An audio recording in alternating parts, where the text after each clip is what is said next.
warahmatullahi wabarakatuh. Kam jirtan namoonni hamster fayyadamaa jirtan koomboo guyyaa irraa kan miliyoona 5 kana akkamitti akka fudhannuun isinitti argisiisaa jechuun miliyoona 5 ayyee tokkoffaa irratti ispeeshaalii jedha dhayitanii ispeeshaaliin isa kana jalatti ayyee hamster combat merch isa jedhu hamster combat merch isa jedhu tuqaastanii jechuudha. ayyee inni jalqaba nuu banamee jira jechuudha. ayyee isa lammaffaa irra deemna. inni lammaffaan immoo PR and team jedha achi jala deemna. lammaffaan hamster tuub qayyuu kanaa jechuudha. ayyee isarratti cuqaasna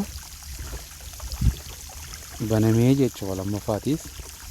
ayyee isa sadaffaa innilleen isumatti dhiyaata hamster gram qayyuu kanaa bananaa jechuudha.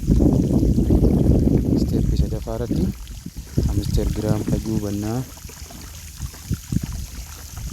sadan kanaa jechuudha. amma gabaabumatti miliyoona 5 keenya fudhannaa jechuudha.